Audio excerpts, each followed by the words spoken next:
So today it's my pleasure to introduce Greg Reaves and Leslie Smallwood. If you don't know them, you should know them or know of them. Mosaic Development Partners has been around for a number of years. I think 2008. Yeah. So that's 14 years. 15. Yep.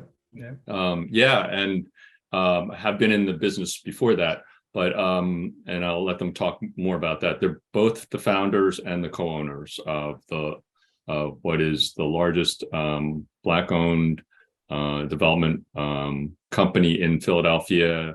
We need more of these, and they are the model that we are looking for. Greg spent more than 30 years working in the corporate and private industries. Graduated from Howard University with a BS in chemical engineering. And he started in the McNeil and Merck and the drug field, and got out of drugs, which is good, and into real estate. Sounded a little I went from one villainous career to another. Oh no! Let me go on to Leslie. Q&A. Leslie received her Bachelor of Science from Brown University and a JD from Villanova University Law School. She started changing over to, well, she was in real estate from 2001 actually, and then they met at a firm that they all both worked at, and she was the senior vice president of development. Led the $50 million, and you probably know which one I'm talking about. I'm pretty sure which project. $50 million, 342,000 square foot shopping center in West Philadelphia, the largest development in a federal empowerment zone in Pennsylvania. And in 2008, they started together Mosaic Development Partners. And since they've been founded, they have developed over 150 million in real estate projects and created hundreds of construction and full-time jobs, and currently have $2.7 billion in real estate projects in the pipeline, and maybe even more than that by the time, from what I'm reading. I mean, every day it's probably a little more. So it's probably up to 7 billion now, I would say. Really? Yeah. Wow. Well, exciting to have them in our to hear from them and how we can learn from what they've done. And also, at the end of the day, is there a way for us in this room to help support what they're doing, and what's going on out there, because it's important and good work. So with that, I'll leave it to Greg and Leslie to talk about Mosaic Development Partners. Great. Thank you very much, Andy. And thank you for inviting us to be a part of this. Leslie and I are excited to just share with you our story. So without further ado, Leslie, if you want to, I see you already got started. Okay, great. Just want to make sure everyone could see the screen. So, all right. There you go. There you go. Go for it, Liz. Oh, all right. Well, Andy shared some of this when he did our introduction, and thank you so much for that, Andy. So we did establish the business in 2008. We always chuckle when we talk about it because we started the business in July. And as we all know, the recession hit October, November. So it was like, and we left really with a wing and a prayer, to be honest, because we didn't have a deal in hand when we left the job. And they were good jobs, right? But what we recognized while we were at our prior employment is that there weren't people that looked like us. And we just really became,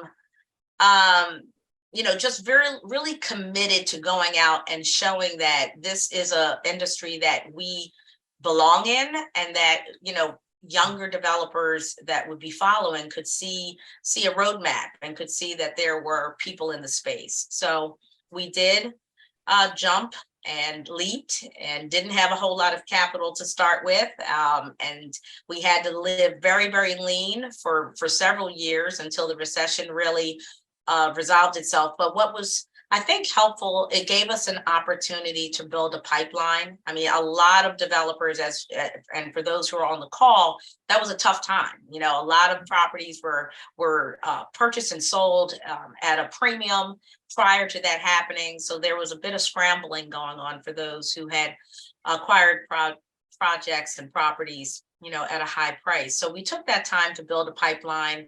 We responded to RFPs. We were able to negotiate solid acquisition and reduced acquisition prices on some really critical properties that helped us build a track record as we progressed in the company. And we'll talk a little bit more about some of those specific projects. So we made our niche in really honing our skills in complicated finance instruments. And we did that for a number of reasons. One, where we were focused with our projects in the communities, they needed public subsidies. They needed that boost. They needed that assistance because we were always constructing it for the same amount as you would anywhere else in the city, but you weren't generating the same type of revenue because it didn't drive the same kind of rents. So we had to find ways to really infuse subsidies to fill those gaps. So we really honed our skills and we became specialists in particular in the new market tax credit space. And we married that instrument with historic tax credits, with state subsidies and grants and low interest loans. But it really enabled us to come in with reasonable leasable rates in those communities, bring in equity that was not at that typical 18 plus, 20 plus IRR, which put a drain on all of the projects. So that was really where we committed a lot of time and mastery. And then the other thing that we built the company with is that we established partnerships. We knew we worked on big projects where we were before, and that was kind of our comfort zone. That was where and how we were trained.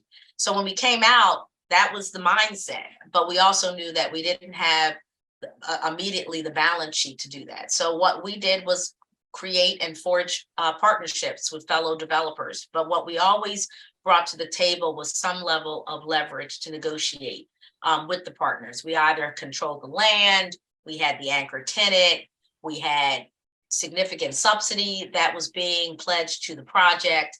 So that enabled us to position ourselves in a way to a particular level of ownership. And with each project, we always strive to have a greater percentage, right? So we're now at a point in our track record and career of the company that, you know, we are more poised and positioned to negotiate better partnerships and do projects on our own. But we're a full proponent of partnerships. We have worked well in that space. We're very reasonable. We're very rational.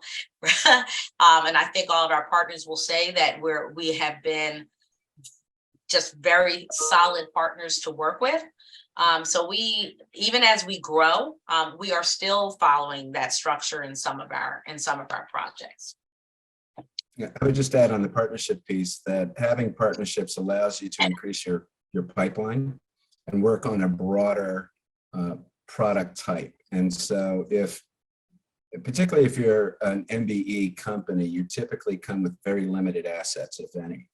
And in most cases, you can't afford to service a single project from the standpoint of architecture, engineering, legal fees, the acquisition of properties, carrying the property, carrying what it takes to have the balance sheet, as Leslie said, to even get the construction loan. But before that, you have to get a project to a point where it's investable or financeable.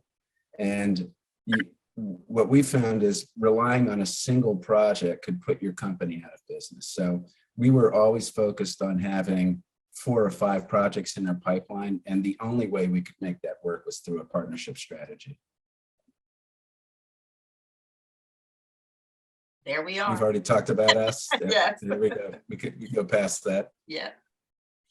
This is some of our team, not all of our team, but these are the key folks. I will tell you, up to about 4 years ago, this This chart looked just like the two gray people up top. That's right. It was literally The whole just, bottom wasn't there, right? the whole bottom didn't, and the side didn't exist either. It was literally Leslie and me for the first 11 years. And so that tells you the kind of the trajectory we were on. And also what was good about that, which wasn't so good, if you don't, many of you may or may not know, but 96% of Black-owned businesses are solo entrepreneurs. That means there's a single owner.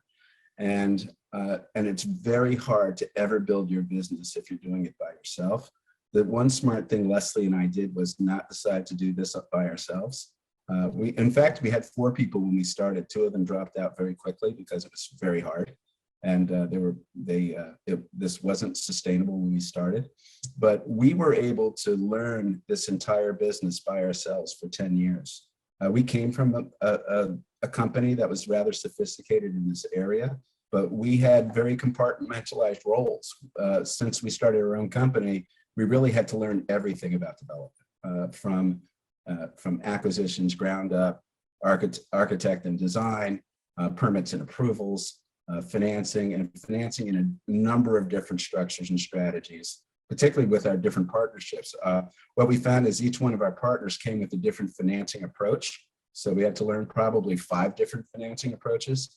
And so we developed quite a good skill set in development because it was always just the 2 of us doing it. We also did all of our own leasing.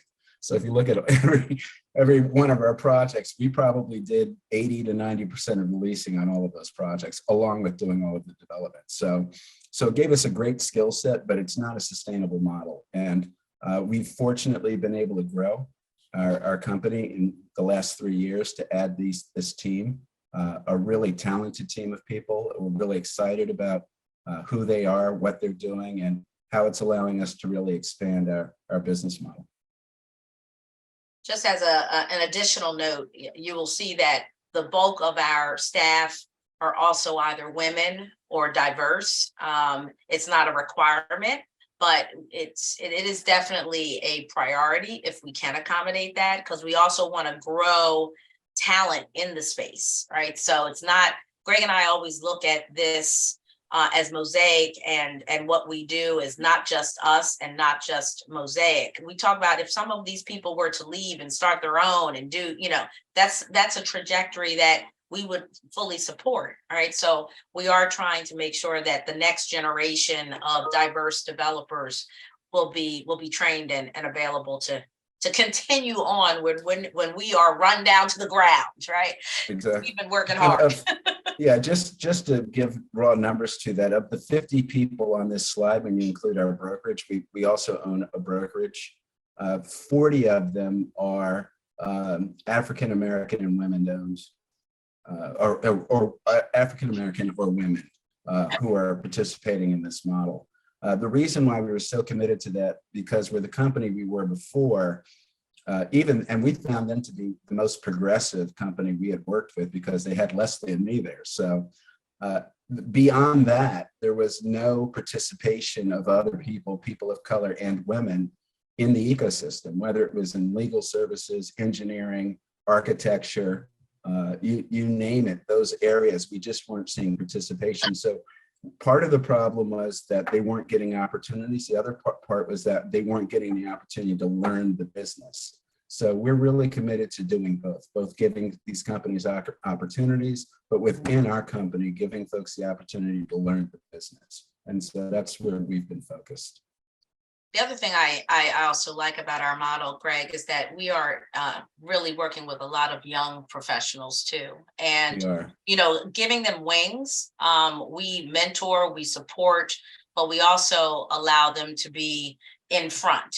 And that's not always something that you see in companies. And we're told oftentimes that, yes, we're running our company as a true business, but in a lot of ways, we're a bit unconventional because we also know that we're trying to catch up, right? We're trying to make sure that the historic restrictions that have existed within this industry, that we need to better prepare the young professionals in this space. And in order to do that, you got to give them a little space. You got to give them the opportunity to have a voice and to be in the front. So that's something that we find very important as well. That's right. So this is just a snapshot. It's certainly not the full view of what we're doing.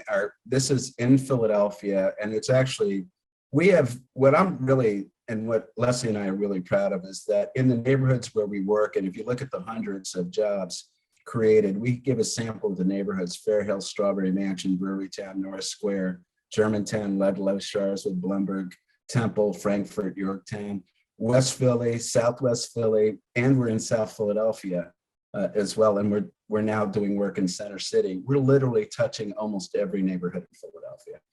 We're on the ground working with neighborhoods, understanding what their issues are. And the big issue for us is that we're removing blight and bringing hope. And that is the goal of our developments in terms of doing good work. We really are focused on doing work and helping communities kind of solve the problems that they have on a localized basis. There's a lot of similarities that we find. We spend a lot of time planning. Leslie and I have probably planned 2,000 acres of real estate from Ohio to Philadelphia.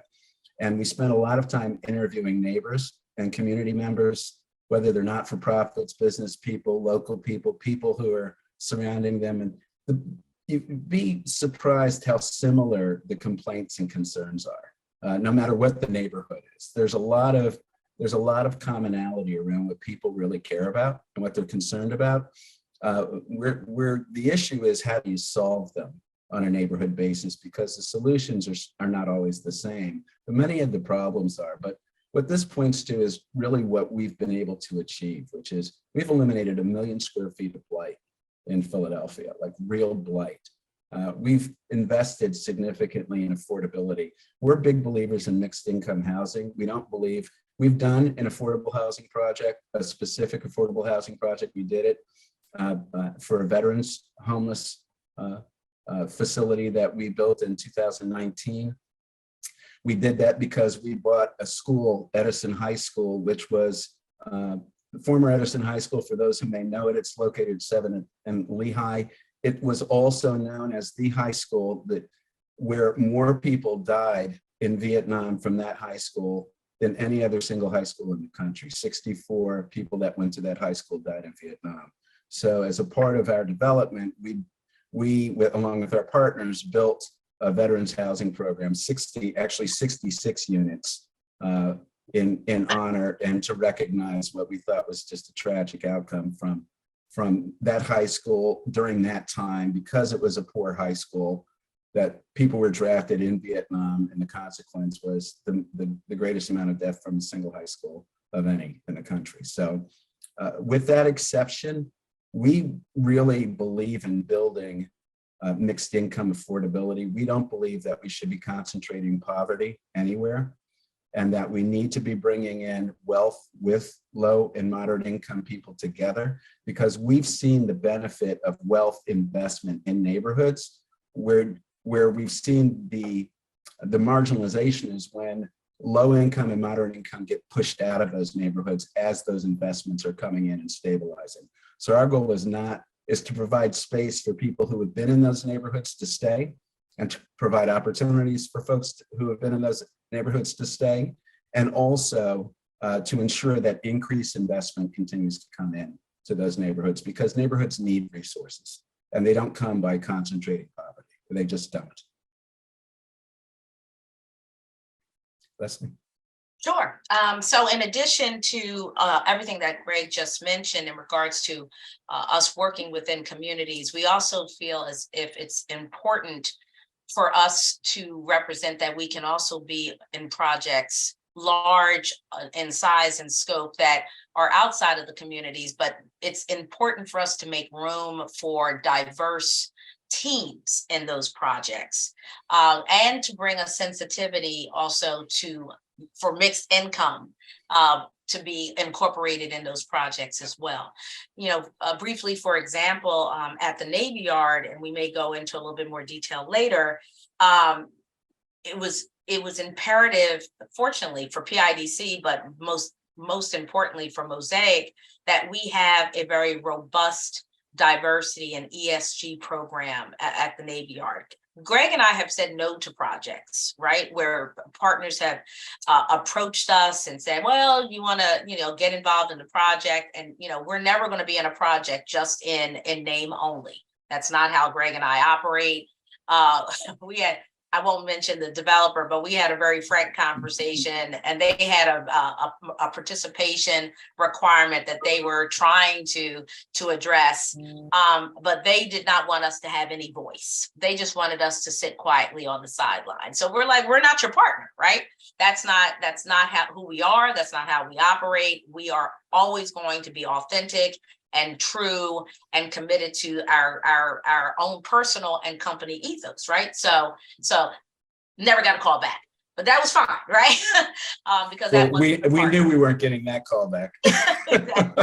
Exactly. But they weren't the partner for us either, right? But right. Fortunately, in our partnership at the Navy Yard with Ensemble Real Estate Investments, they get it, right? They get it, they respect it, they're all over it, and it's a priority for them as well. But what was, I think, really important that PIDC took a firm position on it as well. And I think that they're really changing the trajectory of how RFPs and public projects will be awarded and examined going forward. They went so far as to say, we really want the ownership and the sponsorship to be diverse as well. And with that comes another lens of a voice at the table where decisions are being made. And oftentimes we've seen historically, if the development and the sponsorship team does not prioritize diversity, it won't become a priority. It starts at the very top. It starts on, who's going to be your professional team? What kind of penalties are you putting into your GMP contracts with your contractors? How heavy are you going to come down with this? If they fail, if they don't achieve, if they don't try hard enough, all of that starts at that sponsorship level. So it's very important for Greg and I, and now that we're growing into a space of projects with institutions and just really size and scope, that's the voice that they're hearing from the very beginning. And the more they hear it, the more comfortable they become with it. And then it becomes something that's just interwoven into everything that you talk about with the development. So that is key for us. And it starts at professional services, architectural, engineering. Who is your real estate brokerage, right? You might, some of our bigger brokerage houses have, yes, they have great relationships with regional and national chains, but are they really boots on the ground, finding smaller community-based retailers and commercial users who's going to bring a sense of authenticity to our projects and diversity, right? And a lot of times that takes you going into the different neighborhoods, seeing who's coming. There's a lot of small, diverse companies now in the city who are looking for an opportunity to be at a project at the Navy Yard, but never would think that that's a possibility, right? So that's ours on the top of mind for our company. Right. And the other thing I would just add to that is there's a difference between having a seat at the table and having control of the table. And so we focus on having control of the table, whether we're in the majority position on that leadership team or a minority position. We do not sacrifice our position on inclusion with anybody. We will not subordinate our voice for the sake of profit when we sit in these roles. And that's where we have the conversation very early on with potential partners on where they stand on these issues, because we want to know whether it's going to be a fight or not right up front. So we don't want to get in, negotiate a contract with a partner and find out they don't want to act in a diverse way. We want to know right from the beginning, how are you treating MBE and women-owned companies? How have you hired them? Who have you hired? We have a list if you haven't. If you can't find them, we'll find them. We know it's going to take a little bit longer, and that's okay. And we need to have those conversations right at the beginning with them, because if you wait, you put yourself in a position where it becomes harder to execute. So we're very committed to this at the very beginning of the process.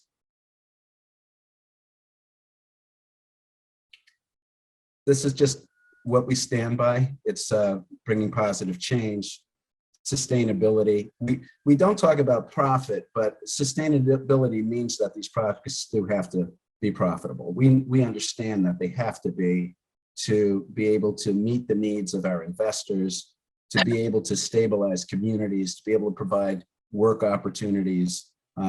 But it doesn't also mean that we're maximizing profit. There are ways in our developments where you could probably maximize profits. But for example, in our capital stacks, we try to include dollars that will provide, say, fit out money for smaller businesses who can't afford to fit out their own spaces. We know automatically to bring diverse communities of people in, they may not have access to capital to fit out their spaces and operate effectively. So from the developer standpoint, the question is, how do we provide those tools to help them be successful? So we'll bring that into the process.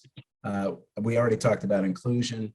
We do have a hybrid development approach. While our team is larger than it is, we also believe that we don't want to be too big. We've been at other development firms that have a lot of the staffing in-house. We believe one of the ways to help other businesses grow is by making them full partners of ours with third-party partners. So we bring them into a lot of our future projects without bringing them in-house as Mosaic people.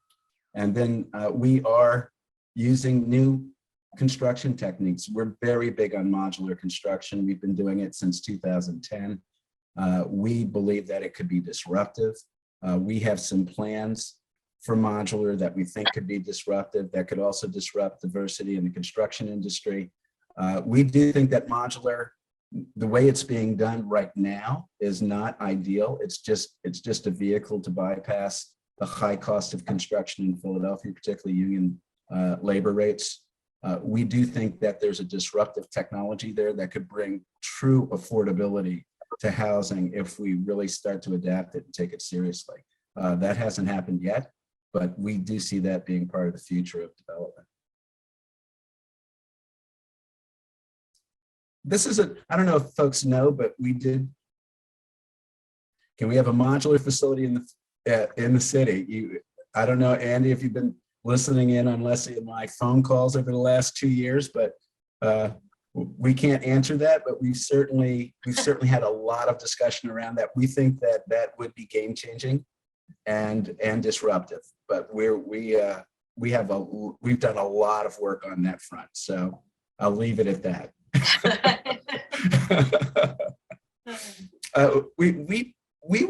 As we were starting to grow, we had a lot of partners reaching out to us to partner with us to help us grow larger. Probably 4 of our partners have come to us and said, hey, we should probably merge or become something else. And we had been working with Josh Harris and their team. We had worked with them on Penn's Landing. On that RFP, we weren't selected. It was the same time we were actually working at being selected at the Navy Yard.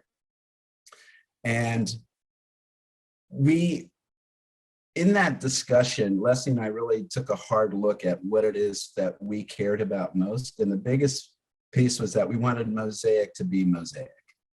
And we also wanted to make sure that we had a partner working with us that gave us the ability to spread our wings.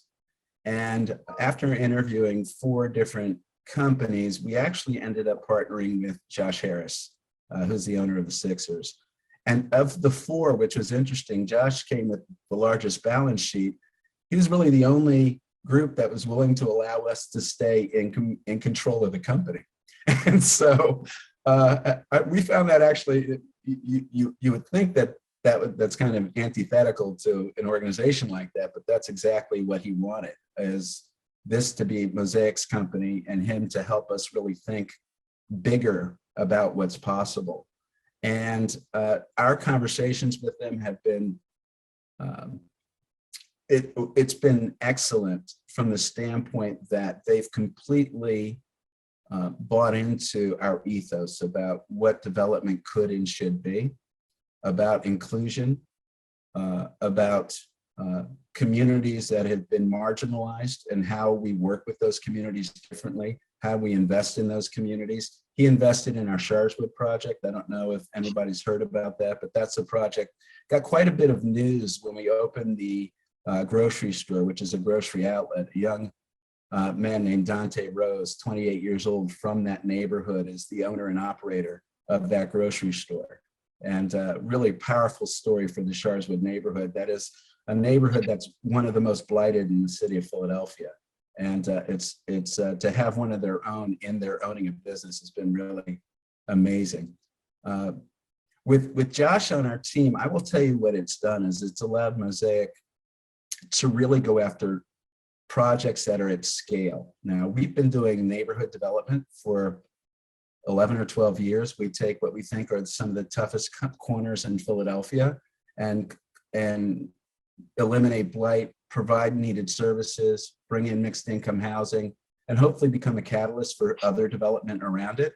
Josh has given us the ability to now take on large projects and bring the same model to much, much larger projects.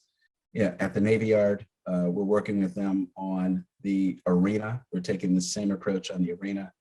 And in Maryland, you may not know, we've expanded quite significantly in the state of Maryland, where Josh's team has been instrumental in us actually being the lead on very large projects down in Maryland. And so our portfolio is growing considerably. I don't know, Leslie, if you'd like to add to that, but this has been what we consider a very successful partnership.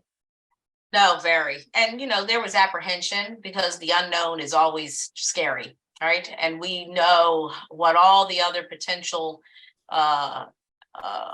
partners had presented to us. So you can only, hope and pray that they walk the walk and talk the talk, right? So they have proven since, and we inked a deal with them in February, and it's just been proven ever since that they are the right partner, that they have leaned in. They let us be us, but when we want the further support, if we want them to, help underwrite or review a potential project, they're right there beside us. They're thinking about strategy, for the next years to come. So they have been really everything plus that we were hoping and contractually hopefully we're able to lock them into. So it's been really, really good. Just to add, since that time, it's really been quite the whirlwind. We responded to, I guess it's been about 5 or 6 RFPs during that time frame since February, and literally have had success with all of them, and have one outstanding pending, which we have an in-person interview on Monday in Maryland. But Maryland has truly been a growth location for us now with 4 projects in Prince George's County. It's been a place where we've always had interest because it's a unique place for African Americans. That's for all of you who don't know. Is it rated the highest in regards to? Yes, the wealthiest county in the country for African Americans. And Greg currently lives there, right? So, and he's, every time he's like, Leslie, this is just fantastic, right? But what's interesting is there's no Black developers. Yes, So, which is crazy, right? It's just insane to us, right? And we didn't even think that was the case, until he got down there and really recognized that this is real. Like there are very limited developers down there. So, Greg has done a really good job, just really forging some nice relationships, and then coupled with us partnering with HRS management, it's just been really wonderful for us. And we're just continuing to just strengthen those relationships. So it's a great way for us to expand. We now have a second headquarters now in Prince George's County. So that will be officially open and operating by the early 2023. So we're thrilled. We're thrilled. Yeah, well, Andy, let me ask you, how would you like us to answer some of the questions coming in the chat? Because I am seeing some of them. Should we wait until we go through this more quickly and then answer those questions? If you could run through this and then try to answer the questions at the same time, or just wait till the very end. Okay. So we some of them we can double back. And we can go over a little bit of time if people have some time too. I just don't want to lose everybody Great. before. Craig, there's a few that we've already talked about some of the topics. Yeah, I think Why we can don't go answer past some of this. those questions. Why Yeah, don't we we can answer go- some of those? So someone said, Okay, are you yeah. able to tell us with whom you partnered? Yeah, most of them have been with a company called Orange Brothers. We had approached them for our first project, which was a student housing project by off campus by Temple. And they had actually been looking for some opportunities in that area because they had been in the student housing arena in West Philly for a pretty lengthy period of time. And then we just started having conversation and one thing led to another. So they got involved in our first project and then we pitched the next couple to them. And since we had already been working together. I think we've done 4 successful projects with them. Yep. So that's proven to be a very good partnership for us. The other was an investor out of Pittsburgh that we 2 investors out of Pittsburgh. 2 investors. Yes, that's right. My gosh, that's right. Monticello, Yeah. So the first one, he doesn't. What's his Bazzarini real estate? Yeah, but his interest, Mazzarini. his interest in Philadelphia. He had 2 daughters that were living in Philly. So at that time, he was coming and going quite a bit and was looking for some opportunities here. And we had a project that was intriguing to him, and he was willing to accept all of its complexity because it had new market tax credits, historic tax credits. It was layered with all kinds of stuff. But it actually ended up being such a wonderful project. We won a jury award for that one. It's called Eastern Preservation Lofts. Award. Yeah, And Preservation Award. Preservation Award. And so that was one. And then Almocello is from Pittsburgh as well. They've invested in a couple of our current projects that will be going into construction in 2023. And then we have Ensemble at the Navy Yard, and we have Shift Capital at our Sharswood project. So it's been a mix. And we're partnered with 3 not-for-profits, with Yes. Frankfurt CDC, with Zion Baptist Church, with ICPIC, which is a Muslim group in West Philadelphia, and with obviously Josh Harris. So we've been pretty diverse in our partnerships. We're very committed to working with not-for-profits as well as part of our focus in our partnership model. We're also partnered with Cheney University. We've done quite a bit of work with them since 2019, helping Cheney kind of rethink and re-strategize the university campus system, particularly as it relates to bringing new STEM-related programming to HBCUs. We've really thought differently about how you use real estate as a vehicle to change education. And we've been applying that model in other places, and we're seeing some real success. So we've been growing our portfolio. We're working now with Penn, with the University of Maryland. We're starting some work with Dell State. We're working with Bowie State, which is the largest HBCU in the state of Maryland. So we've really started, and the school district of Philadelphia, as well as CCP. So we're really looking at all levels of education and really taking a hard and forensic look about what's possible and how we can use both real estate as a vehicle to transform education and business. And so what we're doing primarily is bringing businesses into the educators directly and using that real estate component as a way for businesses and learning to occur at the same time, and show that there's real benefit with both being together. And so we've been really focused on that model, and we've taken it now all the way through really from institutions that are local to Philadelphia to RWIN institutions that are outside of the state. So we've been really happy with that approach. I think some of these are just some projects that we've worked on. We can go through these quickly. Yeah, a lot of them we've talked about already. Diamond Green was our first off-campus student housing project with Orange. Edison Square was the one that we mentioned that we had the veterans housing. It was a huge 400,000+ square foot school. It was a large structure that flanked Lehigh, but then there was also a annex building on its backside that fronted Somerset. we tore down the large building, replaced it with a community shopping center, and then kept the annex and converted that into the veterans housing. So that's been a really successful project. 100%. Yeah, it was a food. It was also a food desert. Yes. Yes. So we So brought we- in grocery into a food desert there. Very And it just cool. eliminated significant blight. Once even that building was torn down, that solved issues. You know, there was just a lot of problems in the building. At the time that we went into that neighborhood, it was the second most dangerous block in the city. And since that time, it doesn't rank in the top 10 or 20 or 30 for that matter. And it created jobs for that local folks can actually walk to. So it's been a real success. Then Eastern Lofts is the one we just mentioned in Strawberry Mansion that won the Preservation Award. The roof had been had to be taken off years ago because of a fire. And Greg, we walked in the building and said, we're not going to put the roof back on. And from that, it allowed us to actually make the project work economically. If we had put the roof back on, we would have only gotten 13 units, and we were able to expand it to 37.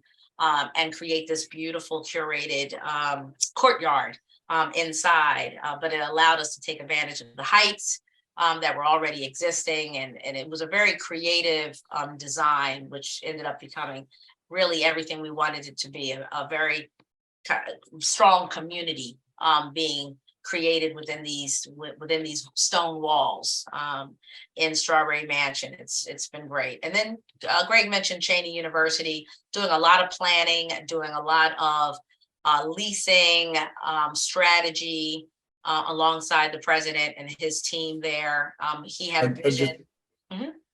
Yeah, just give you an example at Cheney.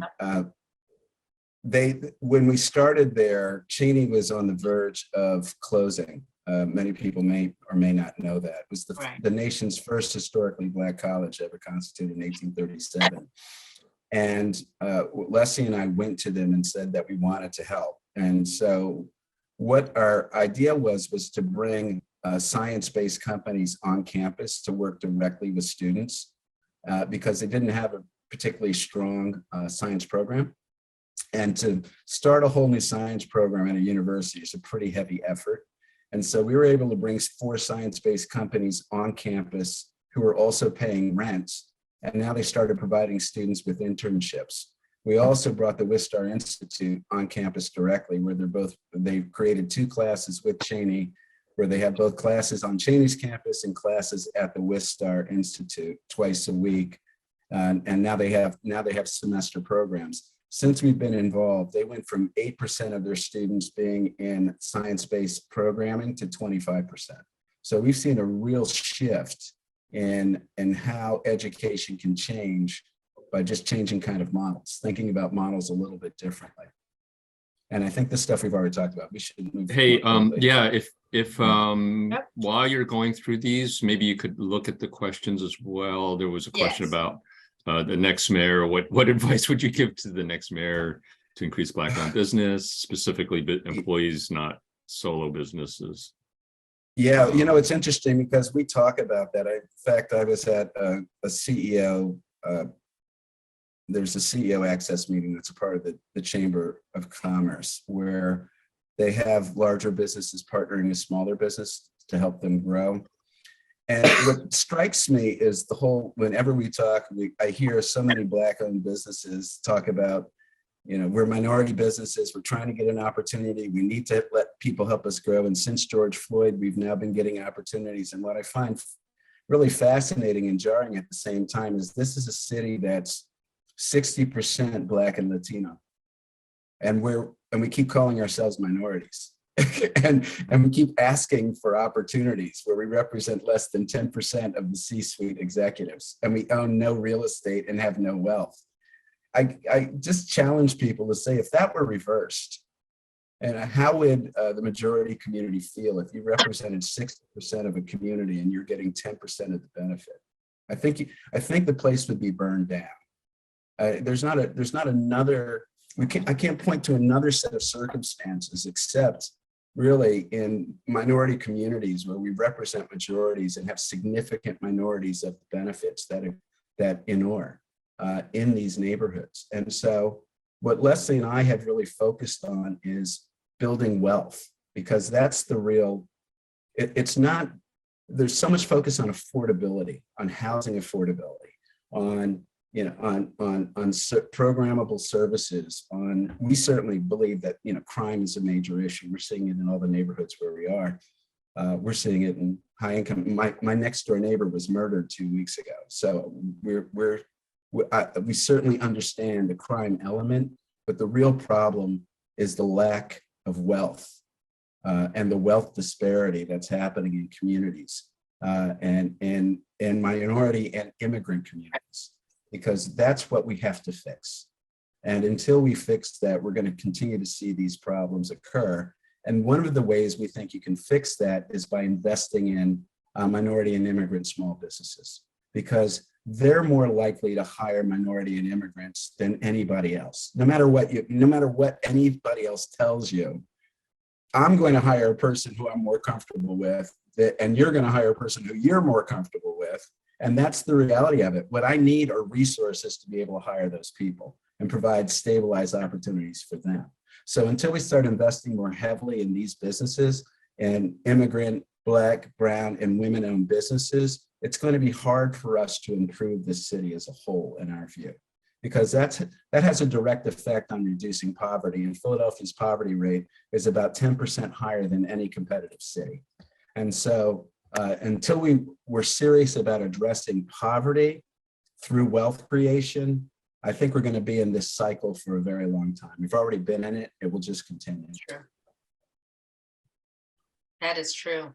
There's another question that was posed. Also, there is dearth of Black prime construction companies on large projects here, as opposed to DC, Atlanta, and other areas. What are your thoughts on how we change this? It's not very different than what you were just talking about with small businesses, right? We've got to make them wealthier. The problem is they can't bond. And so we're actually working with one of the largest companies, African-American owned companies in Maryland. They're called Smooth Construction. They could bond up to $400 million. We have them on some very large projects that we're doing in Maryland, and we had them come to Philadelphia, because what we're thinking about is maybe they should come and partner with a Pride Construction or a Perryman, because we're also working with Pride and Perryman. They're the two largest in Philadelphia, but they have to partner with the Driscolls, the Intex, the IMCs of the world. Now, I'll tell you, a lot of those companies, like Intech, hasn't been around forever, and they're one of the largest construction companies now in the city. They've been around far fewer years than Perryman. Well, we know, Greg, we know of a company that was Perryman. Younger than even our company that can now bond up to 80 million, and exactly, and that exceeds where Perryman can bond at this point, which and he's been in business for 65 years. There's no excuse for it. Yeah, within 3 years, they were able to bond to 80 million, and Perryman could bond at 15. And so we have these structural problems that are investment also for these companies that don't allow them to grow. And so we have to figure out how to give them bigger wings in this space, but we also have to get them into bigger jobs and have them take on bigger roles. They need to be able to afford real estimators, and they can't carry that role without additional dollars. And so for consistency of jobs. On a consistent, right? They need consistency of work, and they're not getting it. Right. And so we have to be serious about giving them the work, even if we don't think that maybe they're the best team at this point. Our view is give them the work and let them put together the team, because then they at least have leverage to negotiate a better deal with their partner. Right. And that's how we believe we should be working. Like, right. Give us the job, we'll find the partner to execute the job, and we'll negotiate better leverage for ourselves. Let us do that. And we're doing that at the Navy Yard, right, Greg? So, I mean, with the project that has a 15-20 year horizon, we have, like Pride and Perryman, partnering with these companies, but they'll be able to also forecast forward to be able to really bring in that staff and that talent into their companies that they so desperately need, but they need to be able to forecast that they can afford to keep these people on their payroll. We're also a part of an initiative called Everyone Builds, that we are trying to bring together a coalition of the larger developers, the larger institutions, the union, to really to do a 10 to 15 year look as to what is all the construction work coming to the city, and how do we take advantage of that investment to make sure that we are positioning diverse construction companies so that they can take advantage of all of these opportunities. It's a rare thing when you've got University of Penn, CHOP, Drexel, Ryan Boyer, Mosaic, the 76ers, Hilco, they're all at the table, trying to make sure that we are forecasting that so that we can do something significantly different, because we know that we have to do something dramatically different to make this difference. So yeah, and the premise we have is creating wealth for communities of color and immigrant communities is good for Philadelphia. It makes Philadelphia a world-class city. And that's what's holding Philadelphia back. We talk about Eds and Neds, we talk about University City and Center City, but if you go to world-class cities, they've invested in their neighborhoods. This is what we have to be committed to. Somebody asked, I think somebody also asked a question about when you go into neighborhoods and you have struggled with approvals. Ken, we obviously, we certainly dealt with it. We've had community. What we say is we just need more people to like us than not. So we have never been able to get 100% of people to like our ideas, no matter how much we thought they were great ideas, and how much we listen to the community too. We spend a lot of time listening. I think I mentioned we've master planned over 2,000 acres of land. And so that's called for a lot of community listening and focus and thought about what's possible. And I've come to the conclusion that there are just people that are not going to support you, and you have to be okay with that. But you also have to take the extra step in our world to make sure that you fully listened to the real issues that are out there, and that you're doing all that you can to mitigate them where it's your ability to mitigate them, and to help really address the issues that are important to neighborhoods. We do make an effort to do that in all of our work. We also say we're not perfect at it, and we can't control everything. So sometimes I think developers can come in and solve problems that only cities can solve, right? Or governments should solve. We don't have those types of resources, but we could certainly point to that direction and do what we can and do our part. Yeah, you don't, if I could just follow up, you certainly don't have to convince me that you're trying to do the right thing. I've heard you do presentations to community groups. I just, personally struggle with this and was wondering, how do you look for a majority? Do you just look into your heart and say, am I doing the right thing here? Like, how do you? Both. How do you maneuver? Both. Yeah, both. Yeah. We actually had a community in Germantown, Ken, that was fully supportive of one of our projects. And then we had spent meeting after meeting with them. We came up with the final design. Then it was the voting meeting. They had 5 new people come to the meeting that completely derailed it. This is after a year and a half working with the community. And I know which project you're talking about. Yeah. And we were shocked. We got off of the call and we said, what happened? It was like we were punched in the face and we lost all support and in the one meeting. And we had just met with them 2 weeks before, and they thanked us for taking the amount of time that we took to take the steps we took. And we had made changes to our plans based upon the multitude of conversations. But yes, we totally derailed it at one call. It was unbelievable. So we ended up just going to the zoning board, and we won in the zoning board. We didn't stall the project. We went forward. Yeah, I think trust is so hard to build. It takes a long time, and then some people that aren't in the conversation all of a sudden can derail that. Exactly. And they were new people. They were people who came in the first time and just overwhelmed the conversation. And we were stunned. I can tell you so. But that doesn't happen often with us. We normally take the time to really understand what's going on with communities and talk to the folks and make sure that we're addressing their issues. It hasn't happened often. I was at a community meeting last night in Frankfurt. For a project we're working with Frankfurt C2C at the Transportation Center. And we were there just listening to all of their concerns and talking about the programs. 60% of their concerns had nothing to do with our development, but we still listened to it, right? So, and it was early. That's the other thing. yeah. You know, we have those meetings very early on in our projects so that we do understand and get a pulse of you know, the community. You learn a lot, obviously, from your community partner, and we do have a partner there who's done a lot of great work up to this point. But it's also important, I think, for them to understand who we are, that we are, you know, committed to, you know, working alongside the CDC, and we take the time out to really listen. And Ken, I know that you do a lot of that as well. You know, you can't do more than that, right? But I think engaging the community early is going to be important. Something that we have learned, and we haven't done, but we've seen, when you come with a project that's already baked and has very little room for change or any kind of massaging, you know, it's very difficult for a community to embrace that, because it feels as if that you've made all the decisions for them and think that you know and understand everything that impacts them, right? So to engage them early, I think, is a really critical issue. Yeah, the You want other to thing jump we've in real done, fast and Leslie. let everybody know that we are at time here, but Okay.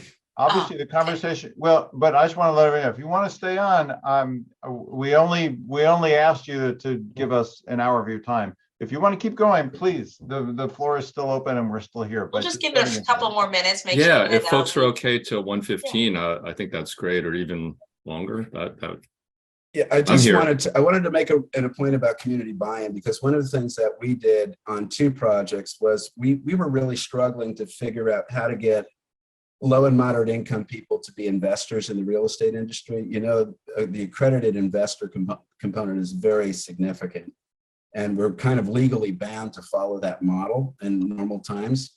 But Leslie, we had probably 18 months of meetings with community residents about how to get them to invest. And there just isn't the wealth in these communities to be real investors in any of our projects. So we were able to come up with a community crowd fund that Leslie found, and we use that in 2 of our projects. And so now when we go into neighborhoods, we actually tell them that we're not just doing this for you, but you also have an opportunity to be an investor right alongside with us in these projects that might be next door to you.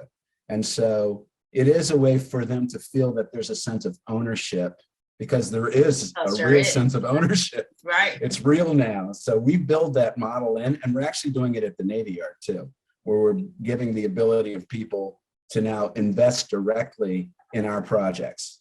And this would be the first citywide crowdfund I think ever done in the country. It's very hard to do, I must tell you. These are very, very complicated and difficult programs to set up. I don't know any high net worth investor that wants to go through it. You have to be committed to this, but we have been, and we've gotten folks to really listen to the benefits of it. But structurally, it's a really complicated thing to accomplish. Is there a link to that you can send us?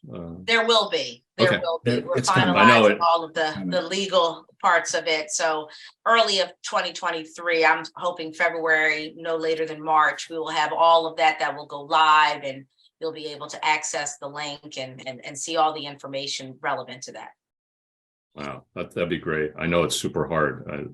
It is, but we're starting to try to at least populate the concept, so when things actually hit, that people will really go and evaluate it and really become ambassadors for it, because it's going to take a lot of people talking about it and getting it out into social media and really to the masses for it to be successful, because we're really focusing on the non-accredited investor that's only going to be able to invest somewhere between $1,000 and $5,000, but that's what we're looking for. We can always get the institutional investor. We've got the funds and we got the big players, but we want to really make this available to folks that historically have not been able to invest in real estate. That's right. And just this slide quickly shows you the breadth of the type of work that we're doing. The Philadelphia Navy Yard it's no longer $2.7 billion, it's $5 billion in our investment going in. given that we're doing 4,000 apartments, 2 million square feet of life sciences. We're bringing in makerspace, food and beverage, hospitality, new road infrastructure, and new resiliency in terms of the building typology as well as the land typology. It's really, we think, going to be an amazing new neighborhood when it's built out, but it's an expensive venture. What's great about that is it's given Mosaic both the ability to, and Ensemble, who's been a really terrific partner, the ability to really create a neighborhood in a way that we think it should be, which is truly inclusive, and bringing in communities of color. We've already got on average 50% of our participation in professional services is going to MBE and women-owned businesses. We're probably one of the leads in the city in terms of that spend. We've gotten 7 architects and women-owned and architects of color working at the Navy Yard. I don't think that's ever happened in the history of the Navy Yard. And so we are doing some real things here that's making a difference in communities. But it's also given us access into life science development, multifamily development, developing spaces for makers, and we've already done that, but doing it to scale, looking at hospitality and how we develop. So it's really sharpened our skills in different asset classes. The arena has certainly done that with the 76ers. University of Pennsylvania, we're building an office building for Penn right now. We break ground in February. The University of Maryland, we're working with them on what they're calling the Innovation District, right at a transit-oriented development line. And we've got another project with them in which we're partnered with Campus Apartments, David Edelman's company, where we're doing a huge graduate housing development that is around graduate housing affordability. It's really done, we're doing it in a different kind of way. At Bowie State, we're building their gateway building that's giving them real prominence for the first time to the broader community. Bowie State, as I mentioned before, is the largest HBCU and the oldest in the state of Maryland. And then we're working really committedly with not-for-profits to help them solve their problems through real estate. This is in Frankfurt, it's in Olney, it's in the Bottom, that some people that know the Bottom, but in West Philadelphia. And so we're really, and they're all different types of projects. So we've gotten really great breadth in the type of real estate that we're working on, as well as depth in the communities that we're working with. I think that answered Andy's question also. You had asked, since we've grown, is there a minimum size to projects? So we do vary. Obviously, we are focused on some larger projects, as Greg has indicated, but in that not-for-profit development bucket, you know, the size of those really range. One of them is as small as $2 million in total project cost. So that's our tiny home project that we're working on in West Philadelphia. So there's definitely a range. And we think that not-for-profit bucket is always going to be an important component because they're looking to learn and they're looking to do further projects in the future. And it's a great opportunity to really be able to mentor them through the process. Because one thing they will all say is that we are lockstep with them. We have, you know, constant and continual meetings with them. We keep them involved in everything that happens. It is a collective process. It's a true partnership. And we're teaching them real estate. I mean, we're committed to doing that, to helping them fish for themselves. Did you want to talk about Cheney? You talked about it. I think we can move past it. I think that last slide is probably good. Yeah, I think we're there. I think we're there. We can move on to the next slide. Yeah, just want to see if there was any other questions that we did not address. No. I'd like to know a little bit more about how you see the private equity market changing. When we talked, whatever it was, 8, 9, 10 years ago, you were finding that incredibly difficult. Is it loosening? Is all the impact that you're having around equity and wealth, is it changing at all, or are we in the same place? It hasn't changed fundamentally. And it's manifest, Richard, with not Mosaic, because what's buoyed us have been our partnerships. We're partnering with companies that have strong balance sheets and gives us the ability to really execute our strategies. For those, particularly women and minority-owned smaller real estate development firms that are trying to execute their strategies, they're struggling. They're not getting real access to capital. There are some programs that are mostly city-based programs that are helping them get pre-development money, but they're really not having a significant inroad in these capital markets, and people aren't coming up with creative ideas to help them. Right? Well, It's just, any thoughts on what you think needs to be done to change that? It's hard to say. I mean, one of the things that has occurred, you may have heard of the collective, right? They are trying to really come up with solutions for access to capital for Black and Brown developers. And they too have just found it so difficult to raise capital. They've had some success, thankfully, but it's even more difficult to find private capital that wants to support Black and Brown developers, but it's even more difficult when you're doing a blind pool raise, right? Where you're just trying to really raise capital, and it's not really for pointed projects, right? They have a bucket of projects that the developers are working on, but it's still a blind pool fund, and it is extraordinarily difficult to do. They're making some headway.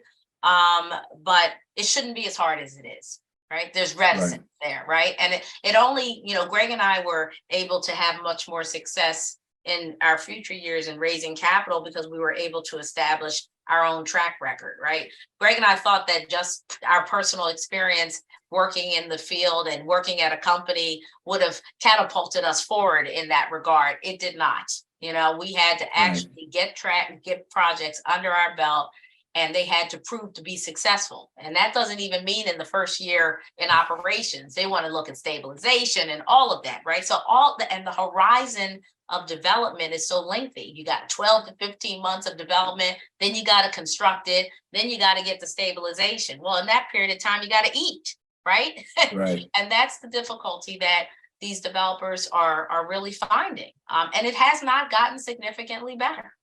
And here's the problem, because this is a wealth industry. That's what got me interested in it, because if you're not wealthy and get into this industry and you need to both pay your mortgage, pay your heating bill, pay for food for your kids, and service this company, you're going to have a problem.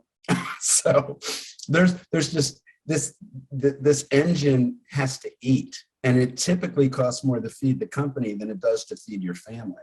And so I can't even tell you how Leslie and I survived in the early years during the pre-development of all of these projects. We don't even remember. I think it was a blur, frankly, because, I've heard about people that have got into severe car accidents and they don't remember what happened. I think that was the first 5 years of development for us.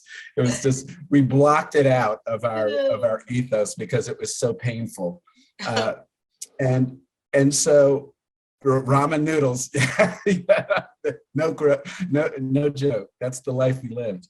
And that's what these companies are struggling with today. They do not have, they don't have the pre-development capital. They can get, if you get a project to a point where it's investable, right? Where you've got permits, you can find an investor for the most part, if the numbers work.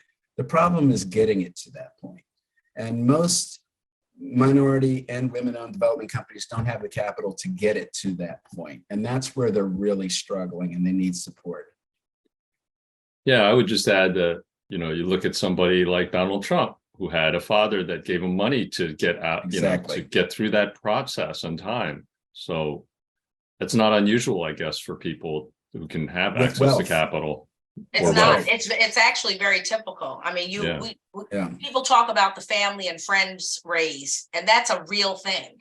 That's Yeah. that early at-risk money that you have to raise to be able to absorb these pre-development dollars. And for those that don't have family and friends that can invest like that and have patient money, it makes this journey extremely difficult.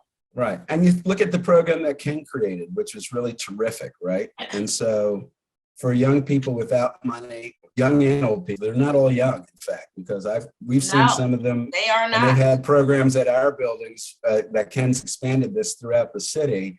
But to be able to give them the financial ability and the training to go in and create wealth through some measure of sweat equity to be able to build some economic value in the neighborhoods where they're going to live. I think that That's is huge. a terrific program. It If is. we could take something and mirror that for the development community, that could be maybe in the form of a member loan. Look, I talked to Josh Harris. I'm frankly frustrated that there's not enough minority owners in professional sports. I keep thinking, if billionaires keep buying sports, there must be a reason. So, right, there's got to be something good about it. I think we're seeing that whether they win or lose, the value of those teams just keep going up, right? You're just becoming richer and richer. And I kept saying, well, how do we get into this? And there's no way we could economically get in, but write us a member loan. So give us the ability, it's some financial tool to get us in so we could rise with you, because we know you're rising. That we know. So I think the Packers are owned by the community, right? I think that's the one. They are. team. They're the sole team in the country where there is that community ownership structure, but it's not I don't know how the management actually works. Yeah. But you're right. That's Love it. to But do that for the Eagles. I've heard that the Commanders are going to sell. Uh-huh. They're going to sell somewhere in the $6 to $7 billion range. Wow.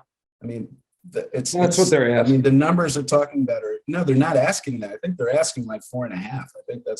I think it's going to go much higher than that. We're in the wrong business. Thank you. Thank you. Hey, any other quick questions before we jump off? I think this has been a great conversation. My question at the very beginning was, is there something that we can do to help in where you are and help to continue, your push forward, Leslie and Greg, or the development community in general? Is there something that folks on this line can do to support that? My one request would be once we do go live with our crowdfund campaign, for you all to really help to spread the message. Embrace it's a it. model. Yeah, it's a model that we want it to be repeated, not just here in Philadelphia, but really nationwide. It allows just regular folks to be involved in projects that they see being constructed every day. So for this to become successful, we'll be able to provide that proof of concept that this is something that can work. So, but we need everybody's buy-in. We need everyone sharing that information. So I'm going to be coming back to everybody and saying we need you all to really spread the word. You have great followers. You've got great lists of supporters. We need all of them to learn about this campaign. Right. And what I would say is very differently is for Black, brown, and immigrant-owned businesses and women-owned businesses, hire them. Like, stop underwriting them, hire them, meet them where they are, help them be successful. We just hired a young man into our company who we're really thrilled with, really smart guy, but he doesn't have the particular skill that we thought he may have had, right? And we were talking internally, well, what are we going to do? I said, we're going to make him successful. That's what we're going to do, because if he's not successful, we're not successful. And that's the approach we need to take with minority, women, and immigrant-owned businesses, that you bring them in and you make them successful.